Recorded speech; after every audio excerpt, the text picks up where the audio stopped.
Singapura ukir sejarah ke Piala Asia. Spanyol kunci tiket ke Piala Dunia. Austria akhiri penantian 28 tahun ke Piala Dunia. Skotlandia ke Piala Dunia sejak 1998.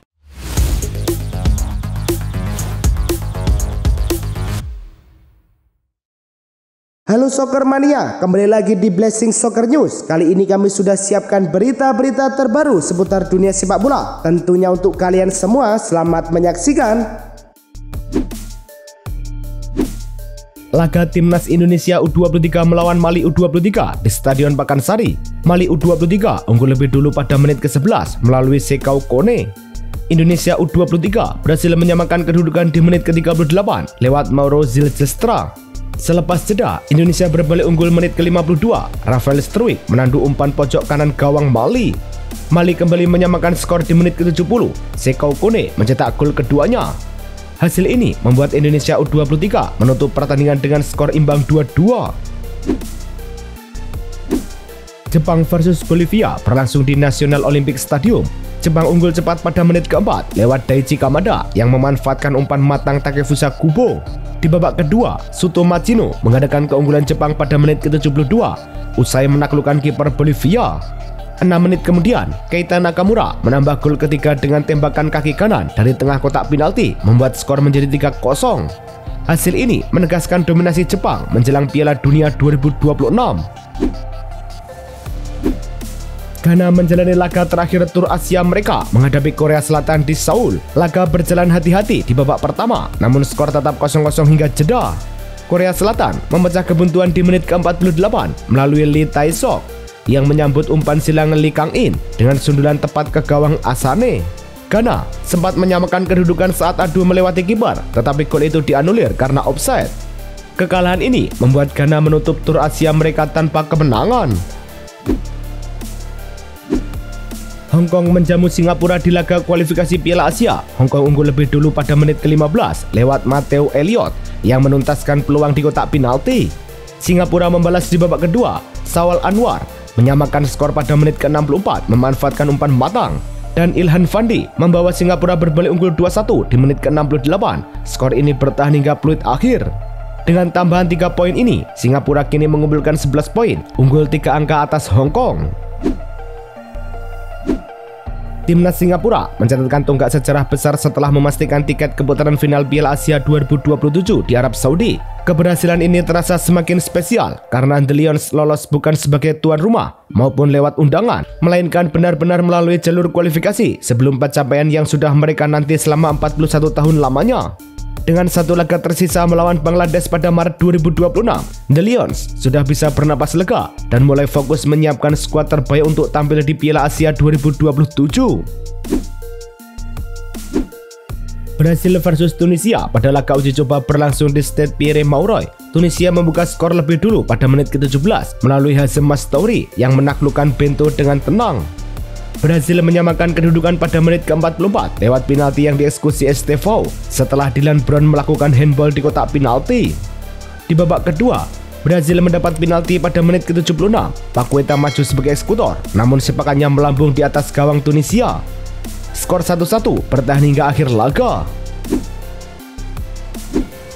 Irak versus Uni Emirates Arab di babak kualifikasi Piala Dunia 2026 berlangsung di Basra. UAE unggul lebih dulu pada menit ke-52 lewat Caio Lucas. Irak menyamakan kedudukan di menit ke-70 melalui Muhammad Ali yang menyelesaikan tendangan bebas. Tuan rumah akhirnya berbalik unggul 2-1 di menit ke-107+17 melalui penalti Al-Amari. Hasil ini membuat Irak menang agregat 3-2 atas UAE dan lolos ke turnamen playoff antar konfederasi. Swedia menghadapi Slovenia di Solna dalam laga terakhir grup B kualifikasi Piala Dunia. Slovenia membuka skor di menit ke-64. Umpan Andras Sporar diselesaikan Timi Elsnik dari jarak dekat. Swedia mencoba bangkit dan usaha mereka terbayar pada menit ke-87 ketika umpan silang Alexander Bernhardsson dituntaskan Landgren dengan voli terarah. Hasil ini membuat Swedia menutup grup di posisi buncit tanpa kemenangan, sementara Slovenia finish ketiga dengan 4 poin. Kosovo versus Swiss pada laga kualifikasi Piala Dunia digelar di Stadion Fadel Fokri. Swiss membuka keunggulan lebih dulu pada menit ke-47 lewat Ruben Vargas. Tuan rumah menyamakan kedudukan pada menit ke-74 melalui Florian Muslija yang memanfaatkan bola liar di kotak penalti. Hasil ini memastikan Swiss finish di puncak grup B dengan 14 poin sekaligus tak terkalahkan. Kosovo mengakhiri fase grup di posisi kedua dan berhak tampil di play-off. Skotlandia menjamu Denmark di Haden Park dan langsung memimpin pada menit ketiga lewat Scott McTominay yang menuntaskan umpan dengan sepakan akrobatik. Masuk di babak kedua, Denmark menyamakan kedudukan di menit ke-60 melalui penalti Rasmus Højlund. Skotlandia kembali unggul 2-1 pada menit ke-78 lewat Laurens Sandkland yang menuntaskan bola sepak pojok Lewis Ferguson. Namun tak lama kemudian, Patrick Dorgu membuat kedudukan menjadi 2-2. Menit ke-90+1, Kieran Tierney memanfaatkan sapuan buruk lini belakang Denmark untuk membawa tuan rumah unggul 3-2. 2 menit berselang, Kenny McLean menambah gol keempat dengan tembakan jarak jauh. Kemenangan ini memastikan Skotlandia lolos otomatis ke Piala Dunia, sementara Denmark harus menjalani jalur play-off. Belgia versus Liechtenstein pada kualifikasi Piala Dunia digelar di Stade Maurice Duvratne. Tuan rumah membuka keunggulan di menit ketiga lewat sundulan Hans van Aken. Jeremy Doku menambah gol di menit ke-34 sebelum kembali mencetak gol keduanya 7 menit berselang melalui aksi individu dari tengah lapangan. Memasuki babak kedua, Belgia makin tak terbendung. Brandon Mekele mencetak gol di menit ke-51, disusul Alexis Saelemaekers yang memanfaatkan bola muntah hasil sepakan Tielemans pada menit ke-56. Charles de Ketelaere lalu menambah 2 gol cepat pada menit ke-57 dan 60 untuk menutup kemenangan 7-0. Hasil ini memastikan Belgia finish sebagai pemuncak grup C dengan 18 poin, sementara Liechtenstein berada di posisi terbawah tanpa poin. Austria versus Bosnia and Herzegovina di kualifikasi Piala Dunia berlangsung di Ernest Happel Stadion. Bosnia unggul lebih dulu pada menit ke-12 lewat Haris Tabakovic. Austria menyamakan kedudukan di menit ke-77 melalui Michael Gregoritsch memanfaatkan bola muntah yang gagal ditangani dengan baik oleh kiper Nikola Vlasic. Hasil imbang ini memastikan Austria menutup grup H di posisi puncak dengan 7 kemenangan, sehingga Das Team kembali tampil di putaran final Piala Dunia. Spanyol versus Turki di kualifikasi Piala Dunia berlangsung di Estadio de la Cartuja. La Roja unggul lebih dulu pada menit keempat lewat Dani Olmo yang menuntaskan umpan Marco Kurela. Turki menyamakan kedudukan di menit ke-27 melalui Deniz Gul memanfaatkan bola hasil sepak pojok.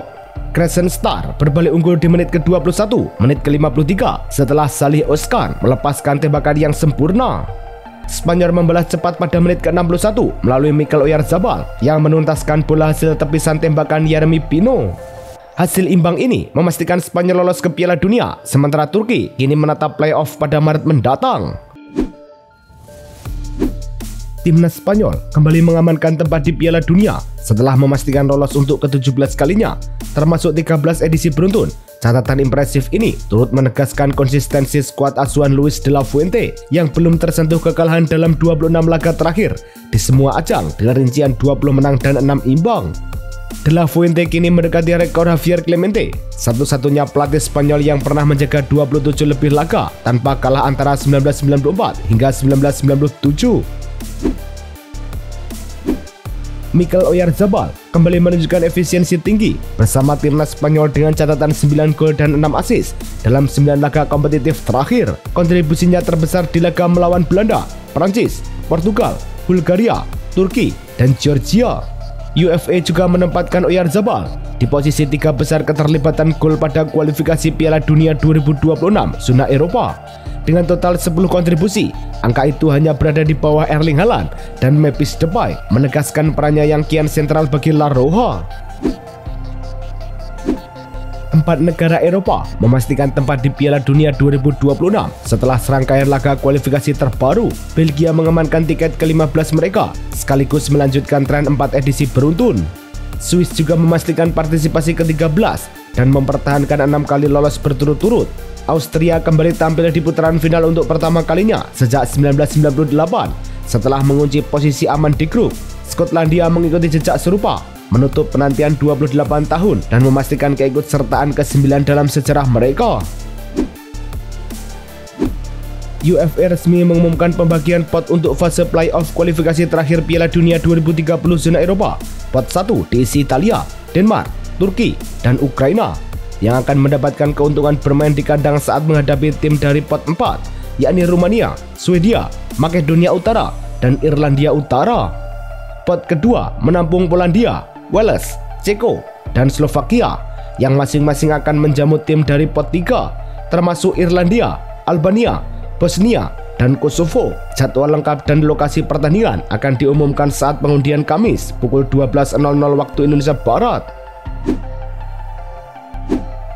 CONMEBOL sedang menimbang pembentukan National League khusus Amerika Selatan sebagai jalur kualifikasi Piala Dunia 2030. Menurut laporan Globo, format yang diusulkan mencakup sistem liga penuh dengan laga kandang tandang, hadiah uang, dan trofi untuk menjaga minat kompetisi. Tantangan utama adalah mempertahankan 9 laga kandang per tim, sumber pendapatan penting bagi federasi lokal, serta memotivasi Argentina, Uruguay, dan Paraguay yang sudah otomatis lolos sebagai tuan rumah. Keputusan final dijadwalkan pasca Piala Dunia 2026.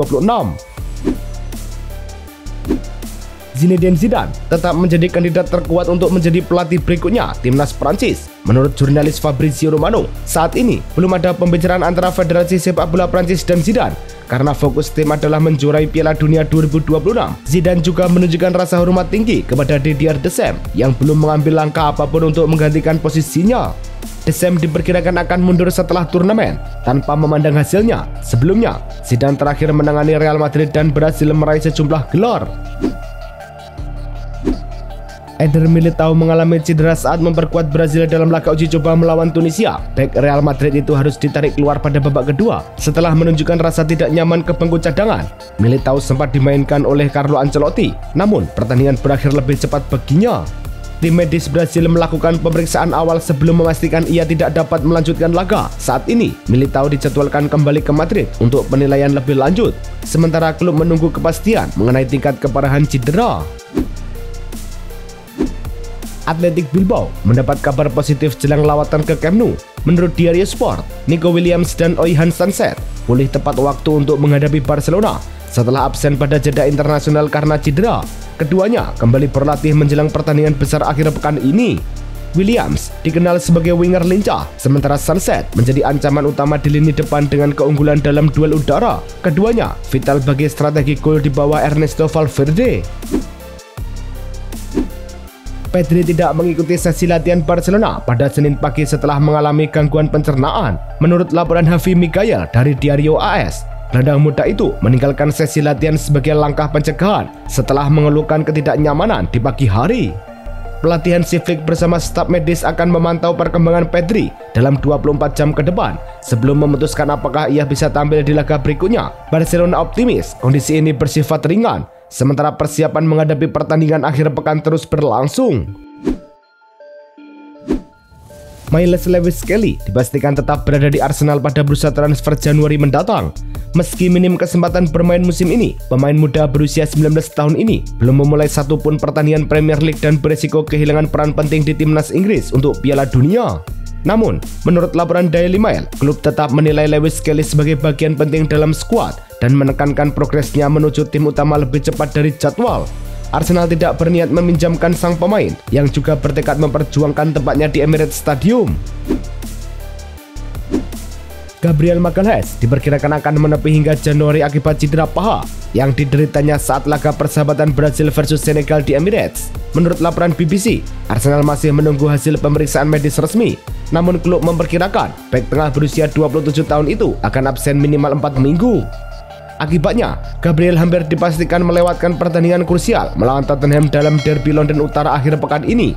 Absennya Magalhaes menambah tekanan bagi lini belakang Arsenal yang harus menyiapkan alternatif untuk menghadapi jadwal padat. Kostas Tsimikas kemungkinan akan kembali ke Liverpool setelah masa peminjamannya di Roma berakhir, menyusul performa yang dinilai kurang konsisten oleh pelatih kepala Gianpiero Gasperini. Media Italia melaporkan bahwa meski Tsimikas tetap menjadi cadangan alami Angelino, Roma menilai mencari alternatif lain, termasuk Samuele Angori dan Pisa. Meski transfer Januari masih belum pasti, masa depan Tsimikas di Anfield pun belum jelas, mengingat posisi bek kiri Liverpool masih belum stabil. Ryan Gravenberch semakin dekat menandatangani perpanjangan kontrak jangka panjang dengan Liverpool. dengan pembicaraan yang mengarah pada kesepakatan hingga 2030 atau 2031. Menurut jurnalis Nicholas Kira, hanya detail akhir terkait durasi kontraknya yang masih dibahas.